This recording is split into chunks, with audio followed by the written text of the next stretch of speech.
all the different APIs that we actually need to build applications. So now if we go ahead and download another version, so there will be another folder. Say if you are downloading Android 4.1, Android 16 folder will get downloaded, and there will be a separate android.jar in Android 16. And if you are building the application, that specific android.jar will get imported into our application. Same way, when I downloaded Google APIs, you see these extras. Sorry, you see these add-ons. There is add-on Google APIs with version 18, that is for 4.3, and you have library, and you have maps.jar, you have USB drivers, you have effects. These are all the APIs, or these are all the jar files that expose APIs which are specific to Google, and these are not distributed directly by Android. So this is at the high level the structure of Android and how we manage our different versions using Android SDK Manager. Okay. The next most important thing is your Android Virtual Device Manager, also called as AVD Manager. Now that you have SDK, the next most important thing that you want to do is you want to create emulators or virtual devices that can actually be used to test your application. So I already have two AVDs here. One is sample and one is say GAPI. So let me delete both of them. And in case you want to create a new one, all you need to do is click on new, give it a name. Say I will give it a name. You can choose the kind of device that your application should look like. So let me say I want to use a Nexus 4 or Nexus 7 or Galaxy Nexus, or you have some standard resolutions here. So let me choose Nexus 4, and we have two targets available with us. So if you go ahead and download more and more SDKs like Android 2.2 or Android 3.3 or whatever it is, this list will get populated with all the list of SDKs that you have. Right now, I have Android 4.3 and Google APIs.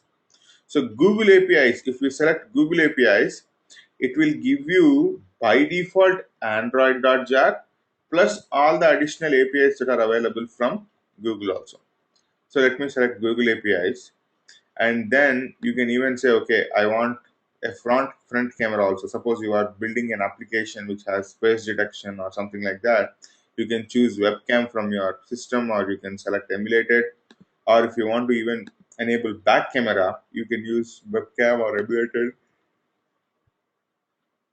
If you are building memory aggressive applications, you can even select how much of RAM this virtual device should have, what is the internal storage capacity. You may even go ahead and browse a image file that can be used as an SD card.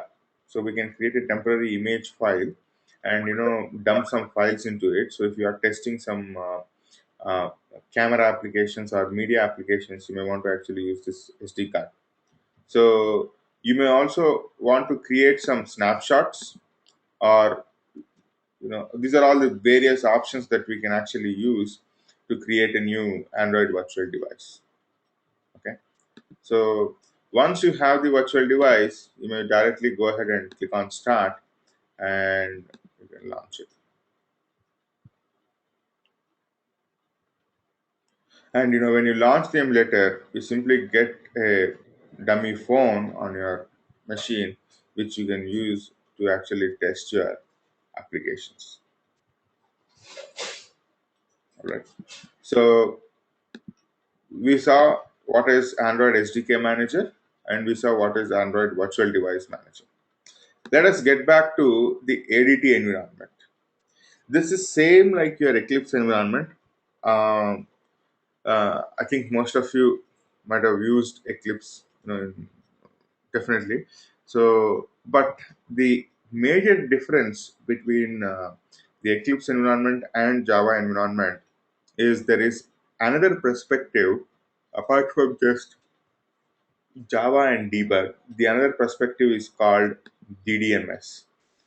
This DDMS view is actually DDMS stands here for device debugging management service or whatever it is. So this has three main sections. One is devices.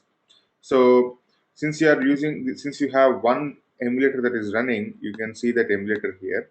And once it is up, you will have all the logs from the emulator coming under logcat. So when we write an application and put some logs, even those logs will come in logcat. And apart from that, you have different facilities here.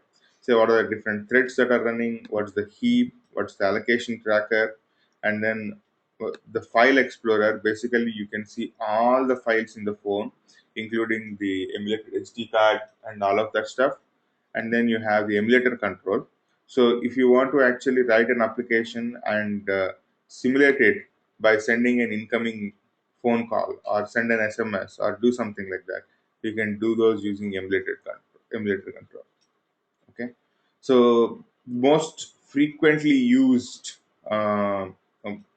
concept here in DDMS is your logcat and the emulator control, and sometimes we will also be using the file explorer. Okay, so let's get back to the Java perspective, and let's go ahead and create our first hello world program. So let me do it right away. So we can click on File, New, select Android application project. So we can give an application name. So let's give it as Parity, and then you can also give the project name. You can also give the package name. So in my case, File, New, Android application project, Parity. I'm saying com.parity.parity example. So you can select what is the minimum required SDK here. If you remember, last class we discussed that we need to specify in the project properties what is the minimum required SDK. So I'm selecting Android API 8. That means the Eclipse IDE will not compile or will not properly work if the or the application that we build will not get installed on phones which are below Android API 8. So at the time of installation itself, the Android application installer will say that this application was not built for this phone. So you need to have the minimum SDK as Android API 8 or Android 2.2. So you can select the target SDK, say Android 17 or Android 18, whatever it is, and which SDK you want to actually compile this application. So you have two SDKs in your environment. So whether it is Android 18, that is Android 4.3, or Google API. So let me select Android 4.3. And you also have some standard themes that are available in Android. So let me select Follow Light with Dark Action Bar. These are just some themes that are by default available. Now you can choose to create a custom launcher icon, or you can choose to upload your own launcher icon. A launcher icon is the icon that is available in the list of applications. And last class we discussed that every application will have at least one activity. And when I say activity, activity is one screen of the application or one UI part of the application. So you can choose to create an activity, and you are also selecting the workspace where you are actually trying to create the project. This is some, you know, uh, this is a what we call workspace where you can actually create the icon for the application. You can even choose from, if you have a custom icon that is provided by the customer, we can always choose that. But if you want to just go ahead and use it on our own, use the standard one, we can use the standard one too. And then we can create a activity. There are different types of activities. You may want to create a full screen activity, just the master activity. And in case of tablets, you have master detail flow activities. Okay. So when I selected master detail flow, this is giving an error because master detail flow is available only from Android 11, that is Android 3.0, which is available for both tablets and mobile phones. But we selected the minimum version of the SDK as 8. That is the reason Eclipse is not allowing us to select master detail flow. So let's start with a blank activity and go ahead and create the activity. So you can give the name of the activity. So I'm giving the name of the activity as main activity, and layout. So you can just give the name of the layout. So layout is basically the structure of the UI for your activity. So we use layouts to define the UI for each activity, and then you have different types of navigation. So let's start with none and then click finish.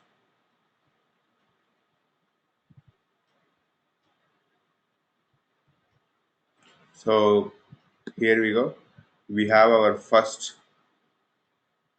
project available in the package explorer. Okay. And as soon as the package gets loaded, we have the layout file here. There is activity underscore main.xml. And if you see here, this is the dummy hello world layout that the framework has actually created for us. So this says this is the layout and this is how it will be looking with a simple hello world. Let's run this application and we will also see the structure of the project. I mean, what are the different folders, what are the different files, and how the entire project is actually structured. To run this application, right click, run as Android application, and if you see the console, it will by default give you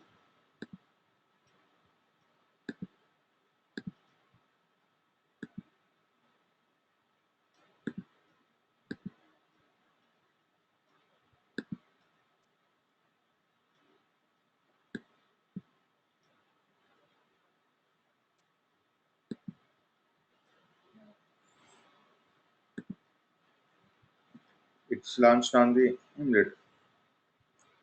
Okay, so this is the standard menu bar, but we just have settings here, and we did not put any settings there or nothing like that. So this is a standard flow that just got created. Okay, so let's try to look at the structure of our Android application. So last class we discussed that we have four different building blocks of the application. One is the activity, one is the service, one is the broadcast receiver, and the fourth one is content provider. So all these four components and various other business logic that you want to write and all the different classes, basically the entire Java code, you will be storing it in SRC folder. The entire Java code that we will be writing, all the different classes will always be available in the SRC folder. The gen folder will contain some generated Java files. These generated Java files will be generated from resources and various other stuff. So I'll get back to this generated Java files, but let us assume for now that all the files that are inside the gen folder are automatically generated by the plugin. And we should never ever try to modify anything in the gen folder. You see here Android 4.3. So basically it is importing android.jar from my SDK. So it's importing from user Hiteshvi SDK, Android 18, whatever it is. So we have the android.jar which is imported by the project. Every project that you create, it will import android.jar from the respective SDK. And we have here Android private libraries. So this is something that is imported by Android. And we have a folder called assets. So if you want to put some audio files, you want to put some HTML files, etc., you will be using the assets folder. So when we try to build some cross-platform applications, so if you want to actually load some HTML files, some CSS files, some JavaScript files inside a embedded browser within your application, the assets folder will become extremely important.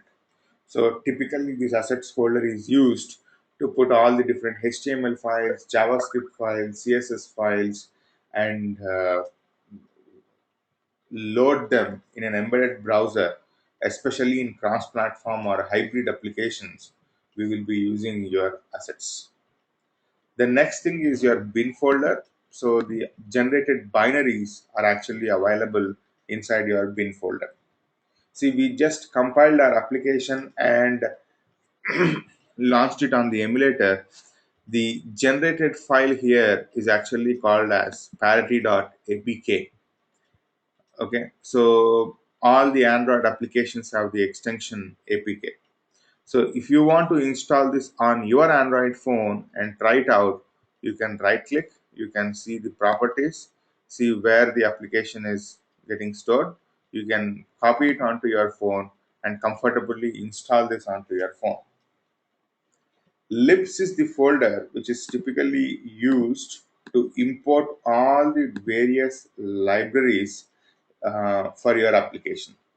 Suppose you are trying to import some Java library that is available off the shelf, say to do some XML parsing or to do some JSON parsing or to connect to some SOAP services or whatnot. You can always import those, third-party libraries into your project, and you can, write your application. The resources folder is the most important folder and most confusing for a lot of people. So resources folder contains all the different resources for your application. So you may have your icon, you may have different pictures, you may have different buttons, you may have different photos, whatnot. All the images that you use in your application, you will be putting them in drawable folder. But if you see here, we have different types of drawable folder: drawable HDPI, drawable LDPI, drawable MDPI, and two more of them. These different drawable folders correspond to all the different what we call densities or all the different screen resolutions. Okay, so here LDPI refers to low density per inch, MDPI refers to medium density per inch, HDPI refers to high density per inch. Similarly, XHDPI is extra high density per inch and double extra high density per inch. So there are certain standards with which you need to create all your icons, your images, your backgrounds, your button backgrounds, whatnot, and you have to put those buttons in different resolutions to support all the different phones. This is one of the biggest pain, especially in Android, because of the fragmentation that we have. We have a lot of devices, a lot of screen sizes, a lot of resolutions, and things like that. The most important thing that we need to actually understand here is, the density per inch. Okay, so we are not actually going to uh, use pixel by pixel, but it's always relative to the pixel density. The reason is we may have a 4-inch phone with 1280 by 768 resolution or even 320 by 480 resolution. The same 4-inch phone with 320 by 480 resolution is really very bad to use because the pixel density is very low. So if you say 100 pixels, probably it will occupy one third of the screen. On the other hand, if you put 1280 by 768, the pixel density is very high. So if you select something to 100 pixels, it will occupy probably 1/12 of the phone, right? So we don't use pixels here while defining the UI. Rather, we use DP, which is a unit that is used in terms of density pixels. Okay, the layout folder will contain all the different layouts that you are actually creating throughout your application. You may have a number of layouts within your application. Currently, we just have one layout, that is activity underscore main, which is used for my main activity.java. But you may create, one layout for each activity, and within each activity, say you are developing contacts application and you have a list view, and each row has a specific layout. Say for showing one contact, you have his photograph, you have the name of the contact, you have the phone number of the contact, you have the mail ID of the contact, and a more button on the right hand side, which is used to show the complete details of the contact or whatever it is. So you may create a layout just for that one row and use that layout to populate all the rows of the list view and things like that. So typically, all the different layouts that you create, you will be putting them in your layout folder. Then you have a menu folder where you will be creating or defining the menu items for your application. You can have different types of menus. It's not just one menu, but you can have at least 5 to different types of menus for the same application. You may ask me a question, why different menus for the same application? Say you are in the list of contacts, the menu will say new contact, or sort by or search. If you go to another activity which shows just one contact with all the details, the menu will have to be changed to edit the contact, share the contact, and things like that. So you will have two menus here. One is menu for the list of contacts. The other one is menu for a single selected contact. And your application may have different screens and different use cases, so different menus may have to be created. Okay, so values here is basically like what we use in C, your hash defines. So if you go to strings.xml, this is simple XML file where we have name and value pairs. So here I have app name as parity, action settings as settings, hello world as hello world. So across your application, the practice is to use the app name wherever you want to actually show parity, to use action underscore settings wherever you are actually using settings, and things like that. The reason we have this strings.xml is because we will be centralizing all the various strings that we use across the application into one file. So it becomes easy for us to, if you want to just change the name of the app, or if you want to add a new menu or something like that, it will become extremely easy. And the other most important reason to use this strings.xml is to support localization. Okay, so today the name app name has the value called parity in English. Tomorrow, if you want to support French, all you need to do is copy strings.xml, paste strings.xml with strings hyphen the 2-digit language name fr.xml, and you are basically taken care for your what do you call French. So there is a different standard. I'll actually help you with that. So the other most important thing is, in that file you can actually change the values to French values, and when you install this application on the phone whose base language is set to French, the application will start picking up strings from the French file and things like that. Okay, so we have here different values for different folders. You see that I have a value for v11, v14, v 720 dp landscape and all of that stuff. This is all for the dimensions. Okay, so for the dimensions you can actually put some default dimensions and say my horizontal margin in case of general phones is a 16 dp, but in case of 600 dp phones, you can actually customize it here. This is specifically for your 7-inch tablets. If it is for larger phones, for 10-inch tablets, you can put a more horizontal margin and things like that. So for different types of phones, you can continuously go ahead and make changes to the dimensions and to the styles and whatnot, and you will be able to work through all of them. So there are certain standard extensions that you can append to your values folder, like here SW600 DP, SW720 DP LAN, V11, V14, and all of that stuff, which you can actually use to append to your values folder and start customizing for each of these.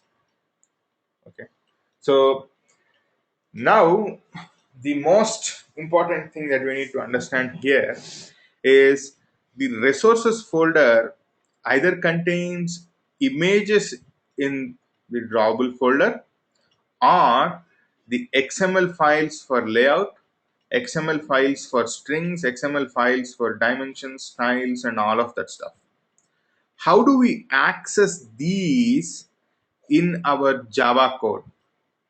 To help us, as soon as we create something in the resources folder, the gen file r.java, which stands for resources java, is actually getting updated.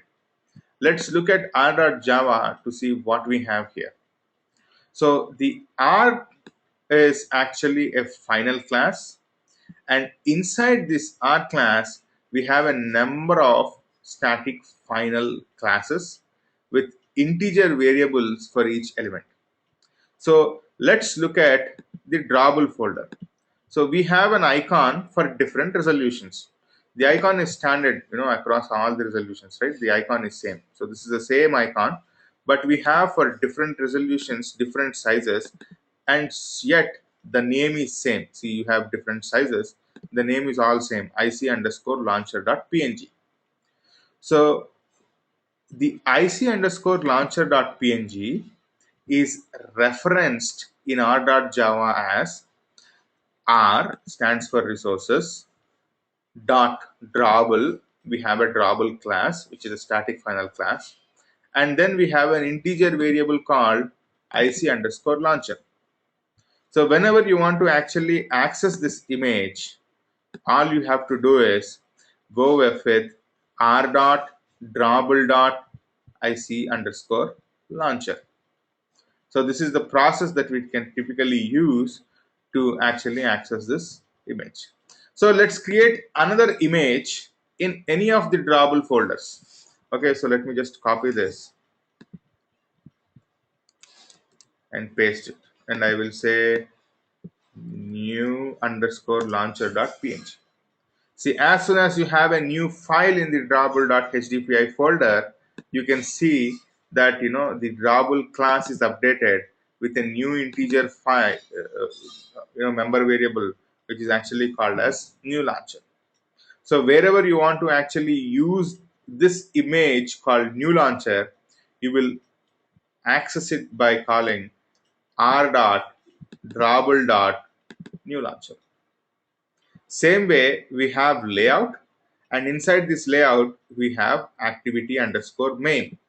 So if you want to refer this activity underscore main, you have a layout class, and you can actually call this by r dot layout dot activity main. Suppose let us create one more activity and say activity underscore second dot xml. So we have the new integer variable also getting created in layout. Any questions here, or you have any questions, just feel free to interrupt me anytime.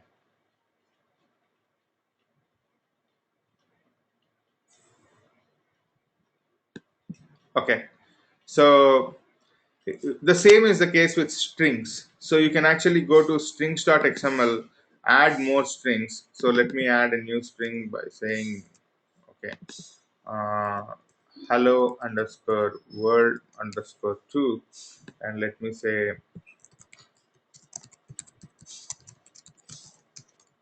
whatever it is. As soon as I save this, the r.java is getting updated with another integer variable in the string class, which has, hello underscore world underscore 2. Okay. So this is one of the most confusing part most of the people have as to how the resources folder is getting converted to r.java. So all the files will be referenced, all the strings will also be referenced, and everything here will be integer variables. So all you need to do wherever you want to access from your activity or service or whatever code it is simply call r dot, say layout dot, whatever is the layout, or r dot drawable dot, whatever is the image. And because these are all static, you need not create an object. You can directly go ahead and access them. Okay. Now comes the most important file for your Android application. And this file is actually called as the Android manifest.xml file. Hitesh, Okay. Hitesh, I have one question here. Yeah. Yeah, in the Drabble, we have different folders, right? Yes. HD, yeah. So if I copy one file into one HDPI, and if Mhm. I didn't copy the other into the other folders, Okay. okay. So, and if I try, I mean, so this class, whatever the generated class is common for all the remaining, right? Yes. LDPI and MDPI, yeah. So Yeah. if I don't copy that in the remaining folders, what would happen? Okay. So is there So an exception? if you don't have the different resolution images for different devices. See here, I have this picture called new launcher.png only HDPI. Okay, Right, and this is optimized for my HDPI resolution. right. Uh, Mohan, can you mute? I think there's an echo.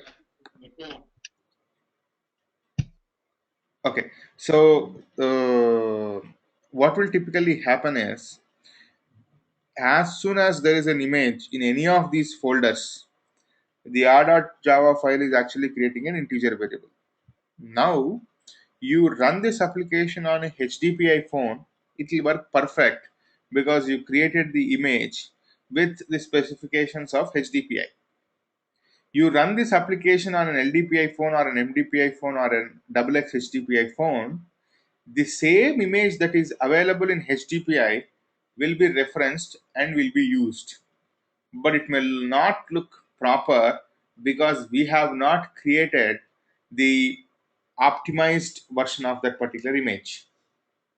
Okay, so if you are creating a button, okay, and you are creating the button with size 100 pixels by 50 pixels with some HDPI resolution and all of that stuff, put it in the HDPI folder. On HDPI phones it will work fine. If you run the same application on LDPI or XHDPI or some other phone, that image that is already available in HDPI will be used, okay, but it may not look proper. That's all. The application will not crash because there is at least one image. Okay.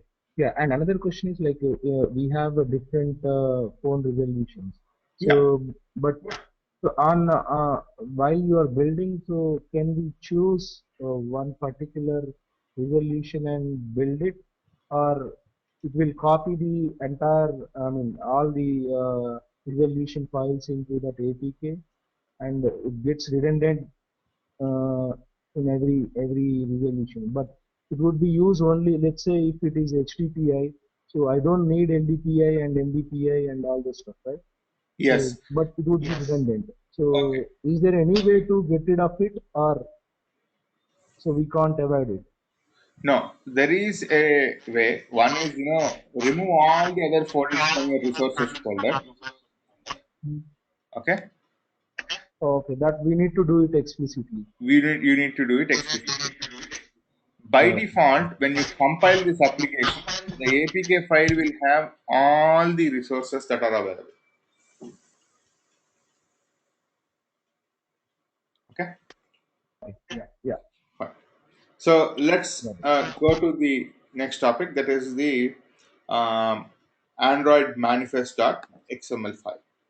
Android manifest.xml file will actually give you this snapshot of the application, will actually give you all the information that you need to know from the application. Okay, so here you will have what's the package of the application, what's the version code, what's the version name. So as you increment, right, you can keep on changing the versions and all of that stuff. What's the minimum SDK that is used, what's the maximum SDK that it is compiled with, what is the icon for the application, what is the label for the application, what is the theme for the application, and how many activities does it have. So currently we have only one activity. So if you continue to add more and more and more and more activities, so you will have more activity tags here. If you have service, if you have broadcast receiver, if you have content providers, you will have to specifically make an entry in the manifest.xml file for each component that you build. It can be an activity, it can be a um, um, service, it can be a broadcast receiver, whatever it is. And you will also be using this manifest.xml file to add features like what are the different permissions this application will be using, what are the different permissions that this application will be exposing, what are the different hardware features that this application will be using. All those using specific tags, you will provide them in this manifest.xml file. So when the framework actually looks at manifest.xml file, it has clear and complete understanding of the entire application, right from all the activities, what permissions it uses, what's the name, what's the icon, what are the version codes, what are the SDK criteria that it is using, and all of that stuff. Okay, so it is very essential that we continuously remember this manifest.xml file. Hitesh, what is the difference between this version code and version name? Is it Okay, API level so and version version? code is for our internal use. Version name is basically used when we want to show, when you install the application, right? You can actually, you will see, okay, the version is 1.0 or whatever it is. Is it similar to that API level and the version name is the 4.3 something like that? That is more an Android version. So what I can actually say is version code I will give it as one. Okay. Suppose I am actually doing a release, I can actually give here as the version name as let me say some funny character, uh, Pocono. Okay, no problem. So when somebody installs the application, they will see, okay, you are installing Pocono version of this application. Or tomorrow you want to change this to Delmar.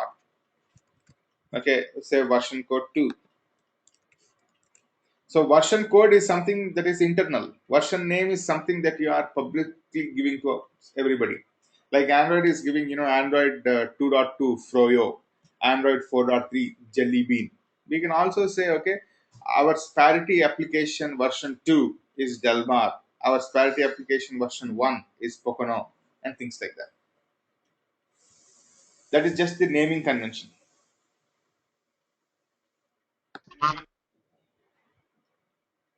Okay. Okay. Fine. So this is the most important file, that is our Android manifest.xml file. So most of the people use this version code and version name, and what they typically do in large projects is they will set up Jenkins server, and whenever we do some commits and whenever we want to actually publish, the ant script will be written to come to this android.manifest file, go to this version code and version name, and change them or increment them from 2 to 2.1 or 2 to 3 or whatever it is, and then recompile the application. So you may have to write some ant scripts to do that.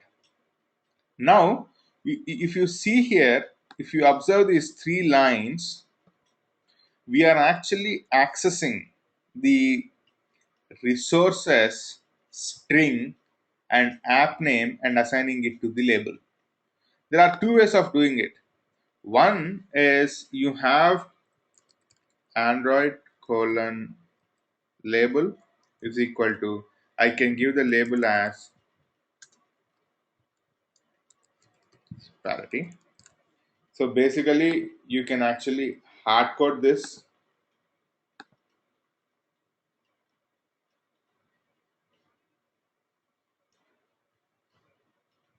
Okay. So what I'm actually trying to do is either you can hard code this, or the best way of doing it is refer it from resources. So at the rate refers to refer it from resources. Which resource? String. What is the name of the resource? App underscore name. So if you go back to resources, say values strings.xml, so app name is the name and the value is actually parity. So in the manifest.xml file, at the runtime, the at the rate string slash app name is replaced with parity. Okay. So there are two ways of doing it. One is directly hard coded. The other way is to refer it from their resources. Same is the case with your say theme. So refer from the resource. There is a style and there is a theme. So you can actually go to styles and there is definitely an app theme and an application based theme. And what you're actually doing here is you're actually referring that in your Android manifest.xml file. That's all. Okay. So you are setting an icon. What you're doing is at the rate. At the rate means refer to resources. In the drawable, there is an icon whose name is IC underscore launcher. Okay. So this is how you typically refer your resources to your uh, in your various XML files. Now let's get back to our source folder and let us see our main activity.java file. Before I go to this main activity.java file, let me go to developer.android.com and give you an overview of what the application framework will provide us. So if you go to reference, what you will see here is all the different packages that are available in Android, and for each package you have all the different interfaces in the bottom and all the different classes in the bottom. So you can see this is the package called Android app, and we have all the different interfaces and all the different classes. Okay, so like any other um, framework that is built on top of Java, we have the same number of packages, number of classes, and number of interfaces. Now if you look at say Android.activity, activity is a class here which is directly or indirectly extending from the same Java based class object. It has got some indirect and direct subclasses, and we use this activity class to create various activities. In the same way, there is a class for service which is used to create various services. In the same way, you have a class called broadcast receiver to create various broadcast receivers, and you have a class called content provider to actually create various content providers. And we have almost all the four major building blocks as different classes. So for now, let's look at the activity class because we are trying to create our first activity. So as I said, an activity is a one screen of the application or a single focused UI that the user has within each application. Okay, so The activity class has various functions that define the life cycle of an activity. Okay, so to do that, let us come back to this application. Okay, so let me go back to the home screen. So let me go back to the home screen. Let me go back to the list of applications. See here, I have the icon for Sparity. So when I click on the icon for Sparity, what is happening here? The only activity that is today available is main activity, and the main activity is getting launched. So the main activity got created. Now when I press back, the main activity is getting destroyed and the application that is in the background is coming into picture. So there is a definite process through which the activity is getting created, and then there is a definite process through which the activity is getting destroyed. On the other hand, let us take some other application. Say let's take the clock application, for example. So this activity is getting created and you have this activity that is launched. So now let me move to the alarms activity. So when I click on alarms activity, the clock activity is going to the background and you have the alarms activity coming to the foreground. The previous activity is not killed. It is just going to background. It is in the paused state. It is in the background state. But now when I press back, the alarms activity is getting killed and the application will go back to the clock's activity by bringing the clock activity to the foreground. And now when I press back, the clock activity is also getting killed. So the application is completely getting killed. So it's like this. We have an activity stack for all the applications. So the stack will have, for the first time, whatever is the activity getting loaded will be on top of the stack. If that activity is launching another activity, then this activity will go to the background and the new activity will come to the foreground. And so on and so forth, the stack will continuously uh, will get piled up with the activity that the user sees at this point of time on the top of the stack. Okay, so to deal with the entire life cycle of the activity, we have some life cycle methods. Okay, so these are the different methods that are available within the activity class that we can typically override to handle the life cycle of the activity. So we have the activity launch, then we have on create, on start, on resume, and then the activity is running. Then we have on pause, on stop. This means the activity is completely in the background.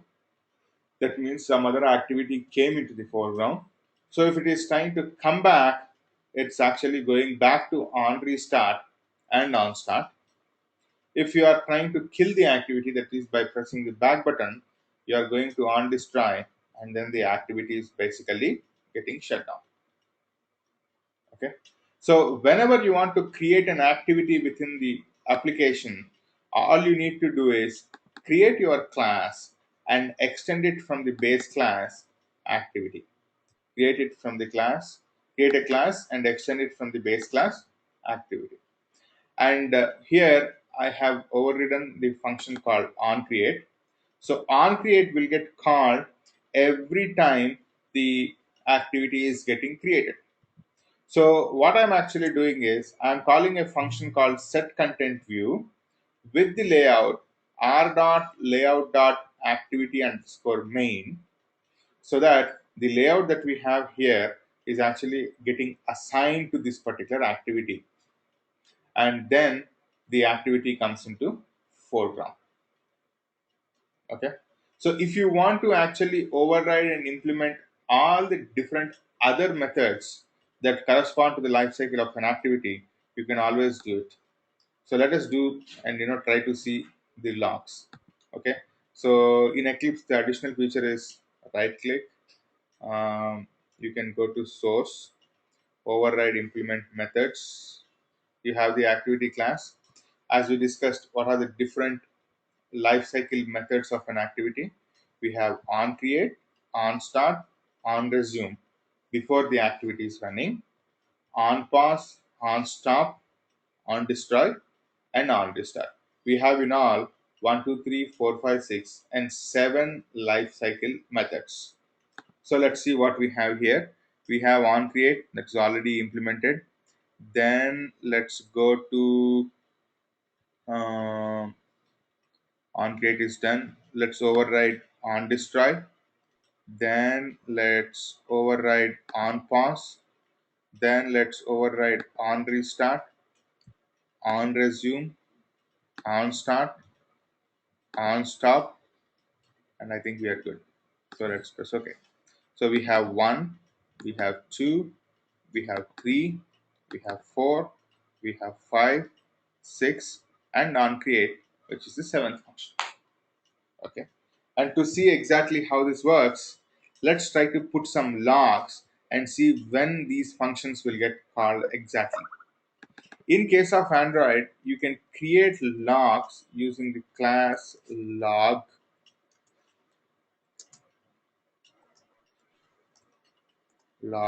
dot. There are different types of logs that you can actually put.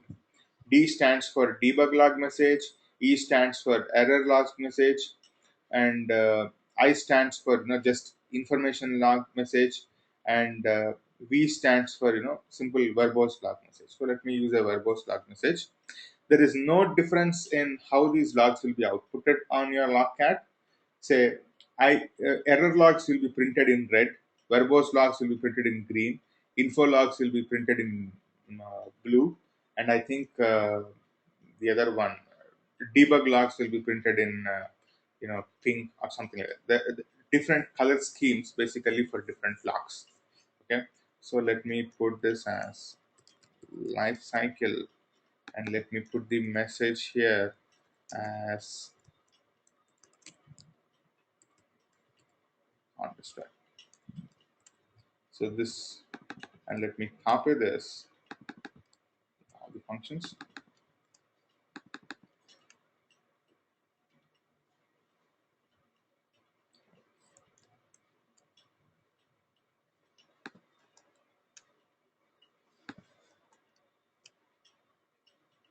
and let me change them.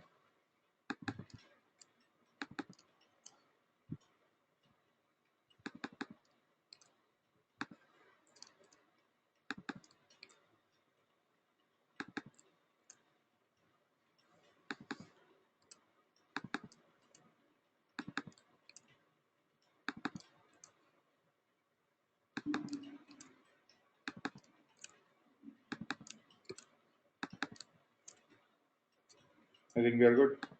So let's run this application by right click, run as Android application. Let's switch to DDMS view. Let's open up our logcat.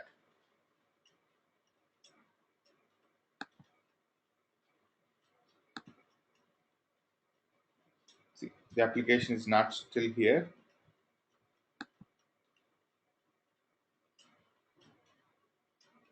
Okay, so as the application is coming, we have the three different logs: on create, on start, and on resume. Now let me press the home key. When I press the home key, the application is not getting killed. It is just going into background. Okay, so what we see here is basically on pause and on stop. The application did not get destroyed. So if you want to relaunch the application, it will not start again from on create, but it will start with on restart, on start, and on resume. But if you press back button, this activity will get killed by calling on pause, on stop, and on destroy. Any questions here in the life cycle of the activity? Feel free to.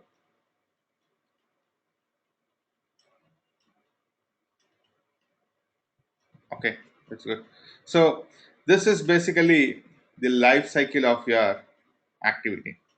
And what you have here is all the different life cycle functions or life cycle methods of the activity class, which you can actually override to implement, different functionality. And what we have done in the onCreate is we just set the content view to the layout of our choice. Okay. So let's go to this layout and see what we have here. In the activity main, let's go to the XML file. We have a simple relative layout with a simple text view. You want to add a new text view, all you need to do is copy this tag, paste this tag, and you can even put a hard-coded string here saying this is hard-coded string. If you want to have another text view, you can as well do it, and you can actually put, say, at the rate. At the rate refers to resources. String refers to the various strings that we have. And let me use hello world too, as simple as that. So if you run this application now, you will have,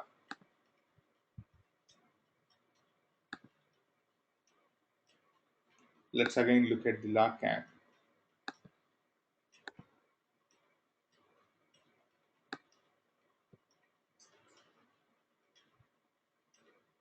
So we have on create, on start, on resume. But see here, all the different strings are overlapping on top of each other. Now let me put back and we have on pause, on stop, and on destroy. Let's go back to our layout.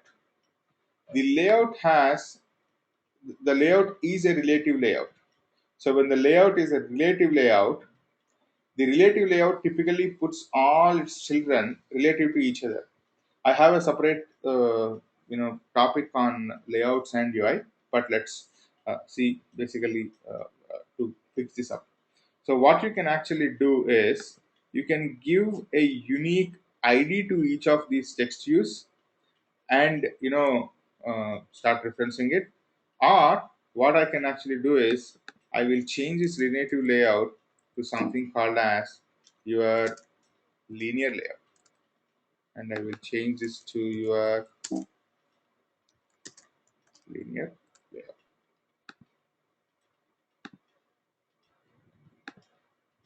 Okay, and what I can actually do here is I have something called as orientation. Android colon orientation is equal to vertical. So linear layouts can be two types. It can be either vertical or horizontal. Now if I compile this application, run it, and see, you will have all the three different text views, one below each other.